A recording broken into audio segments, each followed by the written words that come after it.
untuk sistem SLR, sebenarnya sistem ini berbasiskan pada pengukuran jarak dengan menggunakan pulsa laser yang ditembakkan dari suatu stasiun bumi ke satelit yang dilengkapi dengan sejumlah retroreflektor. Nah, pulsa ini selanjutnya dipantulkan balik ke stasiun yang bersangkutan dan pengukuran jarak ke satelit dilakukan pada saat-saat satelit melintas di atas stasiun pengamat. Dengan menggunakan data-data pengukuran ini, pengukuran jarak ini serta informasi orbit satelit, maka selanjutnya koordinat dari stasiun di bumi dapat ditentukan. Nah, sebenarnya prinsip dasar SLR cukup sederhana. Dari gambar berikut akan menggambarkan komponen utama sistem SLR. Sebuah satelit yang dilengkapi dengan retroreflektor sudut kubus dilacak oleh teleskop optik yang memiliki detektor cahaya sensitif di ujung penerima atau receivernya. Secara paralel dan sejajar, teleskop pemancar memancarkan pulsa laser pendek dengan kecepatan tertentu.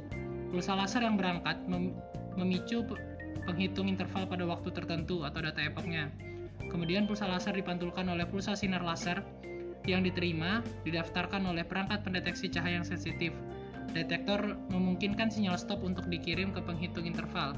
Kemudian memanfaatkan waktu pulang pergi ini dan kecepatan cahaya, kisarannya adalah setengah dari rentang dua arah ini. Sebagian besar sistem SLR memang memerlukan beberapa bentuk intervensi manusia agar pengoperasiannya dapat berjalan dengan lancar. Hal ini dikarenakan pada dasarnya fakta bahwa kombinasi misalignment mekanis, offset jam, bias instrumen, dan bias orbital, serta persyaratan spesifik instrumen menciptakan situasi di mana laser mungkin saja dapat meleset sedikit dari target.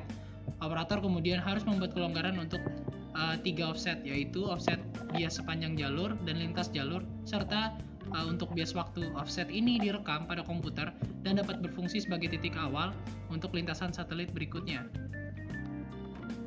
Di sini saya akan menjelaskan tentang apa itu Satellite Laser Ranging atau yang biasa disingkat SLR. SLR adalah salah satu aplikasi dari teknik geodesi yang terbukti memiliki potensi dan kontribusi penting untuk studi ilmiah bumi, atmosfer, ataupun samudera.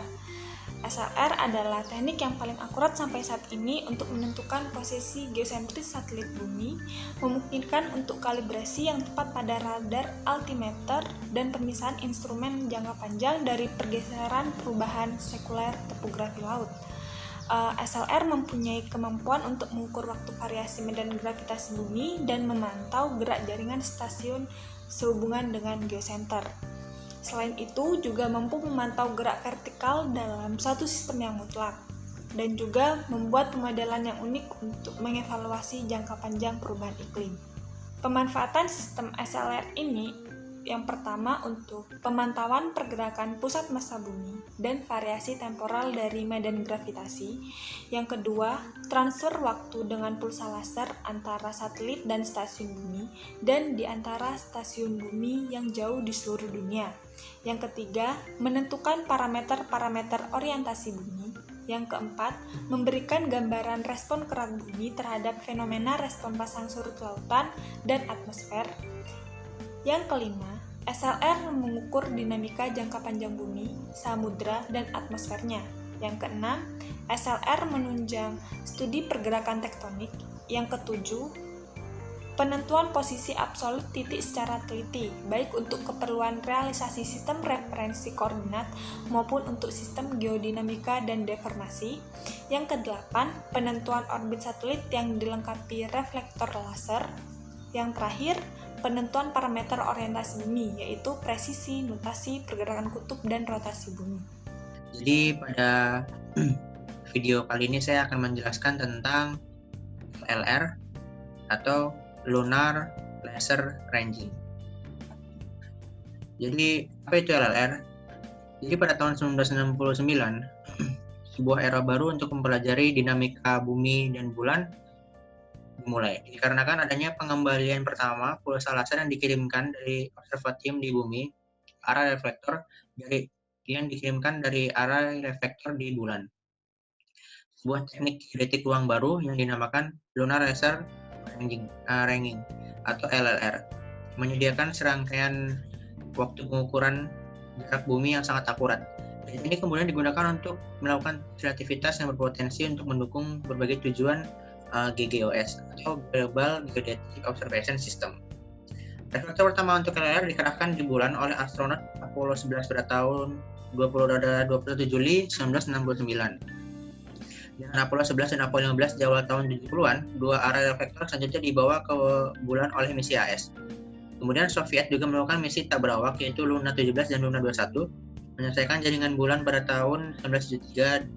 Yang penemu bulan mereka adalah Lunokhod 1 dan 2. Kemudian analisis data LR diwujudkan pada tingkat akurasi yang sangat tinggi hingga mencapai sentimeter, yang seluruh proses pengukuran dimodelkan pada pendekatan pasca Newtonian yang tepat, yaitu orbit tubuh utama tata surya, rotasi bumi dan bulan, perambatan sinyal, dan juga sistem referensi dan waktu yang terlibat. Dengan menganalisis catatan data rentang 43 tahun, Lunar Laser Engine mampu menyediakan antara lain yaitu adalah realisasi dinamis dari sistem referensi langit internasional, parameter yang terkait dengan kerangka referensi selenosentris dan terestrial, kemudian juga parameter orientasi bumi atau jangka panjang. Kemudian prinsip kerja LLR. Rangkaian waktu untuk pengukuran jarak bumi bulan yang sangat akurat dikumpulkan oleh hanya beberapa observatorium di bumi yang ada pada saat ini. Situs LLR aktif melacak bulan secara rutin, yaitu ada pada Observatorium McDonald di Texas, Amerika Serikat, kemudian ada Observatoire de la Côte di Azur, Prancis, kemudian situs Apollo di New Mexico, Amerika Serikat, dan juga stasiun pemukulan laser Matera di Italia. Pelacakan LLR sangat mirip dengan kawannya yaitu SLR atau Satelit Laser Ranging. Rangkaian pulsa laser pendek dikirim dari observatorium ke reflektor yang ada di bulan. Sinyal pantulan yang lemah itu kemudian terdaftar di observatorium. Waktu perjalanan pulau yang pergi dari pulsa laser diukur dan digabungkan dengan apa yang disebut dengan titik normal atau normal point yang digunakan dalam sebuah analisis. Dari tahun 1970 hingga 2013, sekitar 18.100 titik normal atau normal point sudah dikumpulkan. Sama periode yang lama seringkali hanya satu observatorium yang melakukan pengukuran LLR. Hal ini terkait dengan kesulitan untuk mendapatkan pengembalian bulan yang sukses. Pengukuran dipengaruhi oleh kehilangan sinyal yang sangat besar, dikarenakan adanya divergensi berkas yang keluar dari teleskop dan terutama dari susunan reflektor di bulan dalam kombinasi dengan jarak yang besar dan adanya efek atmosfer. Dengan analisis LLR standar dilakukan dengan estimasi beberapa parameter sebagai yang pertama posisi awal dan kecepatan untuk orbit dan rotasi bulan, koordinator, reflektor, dan stasiun. Beberapa koefisien medan gravitasi bulan, parameter pasang surut, lunar K2, waktu tunda D, kemudian yang keempat masa sistem bumi dan bulan. Kemudian model analisa LLR atau Institute for Hydrometeorology atau IFE terdiri dari kumpulan model perangkat lunak atau modul perangkat lunak canggih pada tingkat akurasi hingga sentimeter. Seluruh proses pengukuran dimodelkan pada pendekatan pasca Newtonian yang tepat, termasuk orbit tubuh utama tata surya, pendalaman relativistik bulan, perambatan sinyal, tetapi juga sistem referensi dan waktu yang terlibat serta posisi variabel waktu. Dari observatorium dan reflektor yang paling menonjol pada Lunar Laser Ranging adalah salah satu alat terbaik untuk menguji relativitas umum dalam tata surya. Hal ini memungkinkan untuk membatasi parameter fisika gravitasi yang terkait dengan prinsip kesetaraan buat gangguan seperti Yukawa, kemudian efek bingkai disukai dan variabilitas waktu dari konstanta gravitasi yang terjadi. Ya, saya Muhammad Ilianto, NRP 59. Di sini saya akan menjelaskan tentang aplikasi dari LLR dan prinsip kerja dari aplikasi tersebut. Nah, jadi LLR sendiri mempunyai beberapa pengaplikasian di dalam bidang geodesi, antara lain yaitu penentuan posisi absolut titik secara teliti, baik untuk realisasi kerangka referensi koordinat maupun studi geodinamika. Yang kedua yaitu penentuan parameter orientasi bumi. Lalu ada penentuan konstanta gravitasi bumi dan bulan, penentuan orbit bulan serta variasi rotasinya, studi medan gaya berat bulan, studi interaksi dinamika bumi dan bulan. Lalu ada penentuan parameter relativitas. Nah, di sini ada juga prinsip kerjanya. Nah, prinsip kerjanya sendiri ini dimulai pada misi Apollo 11, 14, dan 15. Di sini dalam program Apollo 11, 14, dan 15 ini dilakukan peletakan sebuah retroreflektors di bulan sebanyak 3 buah. yaitu tujuan dari reflektor sendiri ini yaitu untuk memantulkan foton yang semulanya ditembakkan oleh sebuah laser dari permukaan bumi. Nah,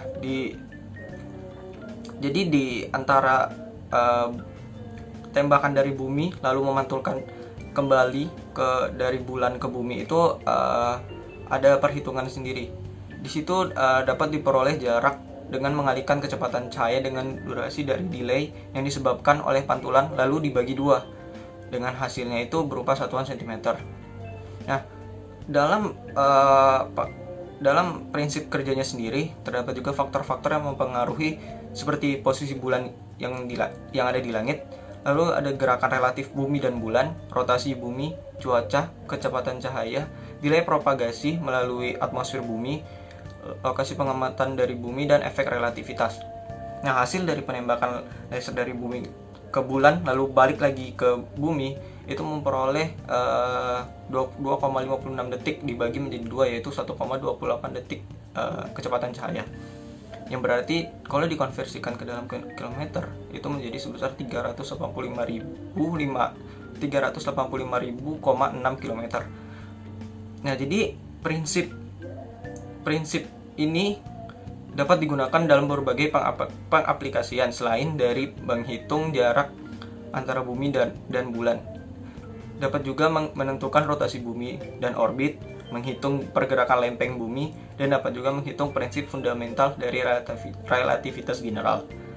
Sekian dari saya, kurang lebihnya mohon maaf. Wassalamualaikum warahmatullahi wabarakatuh. Jadi di sini saya akan menjelaskan mengenai FLBI atau Very Long Based Interferometry. FLBI adalah suatu teknik yang digunakan untuk menentukan jarak yang sangat teliti menggunakan teleskop radio untuk mempelajari bumi, alam semesta, dan pemantauan perubahan yang terjadi pada bumi maupun alam semesta.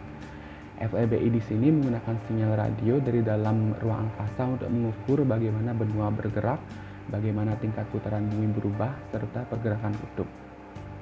Jadi pada dasarnya FLBI ini menggunakan 2 atau lebih teleskop radio untuk mengamati dan merekam sinyal-sinyal yang diterima dari kuasar atau benda langit yang sama pada waktu yang sama pula.